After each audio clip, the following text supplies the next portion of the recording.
still stolen works of art, hundreds of thousands of works of art, paintings, other objects. Texan Robert Etzel made his fortunes in the oil business. Now, he's in the business of telling people about the greatest art heist in the history of the world. Rather than trying to preach to them or educate, let me just tell you an incredible story.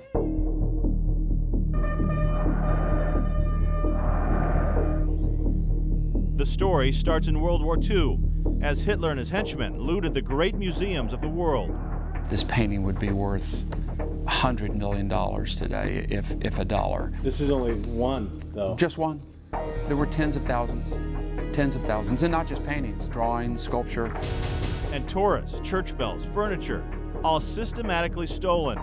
French curators at the Louvre tried to outrun the Germans. The Mona Lisa moved on 6 separate occasions during the war to try and keep them out of the hands of Hitler and the Nazis. Leonardo da Vinci's Last Supper couldn't be moved, so it was sandbagged and boarded up to protect it from the bombing. Hitler also pilfered the priceless private collections of families like the Rothschilds and wealthy Jews who were sent to concentration camps. This is album number 6. This was Hitler's hit list. And this would have been the 457th item stolen from the Rothschilds, a painting by Nattier. Item number 437 by a painter named Largillier. These are French painters. Hitler would have had his hands all over this thing. It was like his mail-order shopping catalog. He carefully selected each piece from around the world for his Führer Museum. Hitler was on the march to undertake the greatest plunder and destruction in the history of civilization. But an unlikely hero like Harry Ettlinger was part of a secret task force set up by General Dwight D. Eisenhower during the war to search, save, and return all of it. We returned 5 million items. They were called the Monuments Men. He is one of the last surviving members. This is a picture of a 19-year-old Ettlinger, a U.S. Army soldier on the right, who discovered a salt mine where the Nazis stashed millions of pieces of art. He's holding a Rembrandt. The self-portrait of Rembrandt.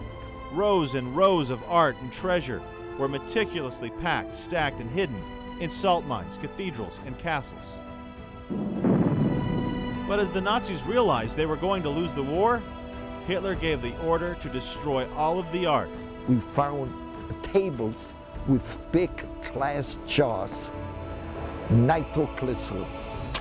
But Harry and the Monuments Men got there first, saving some of the greatest artworks of Western civilization. It makes me feel very proud of having done a good deed for the rest of humanity. But the hunt is not over. Hundreds of thousands of works of art are still missing. Probably the most important painting that's missing is this painting by Raphael, Portrait of a Gentleman. Its original frame sits empty in a Krakow, Poland museum, waiting for its return. It's an incredibly heroic, wonderful story about America and Americans that most Americans don't know. The scope of it was really a massive, untold story about World War II.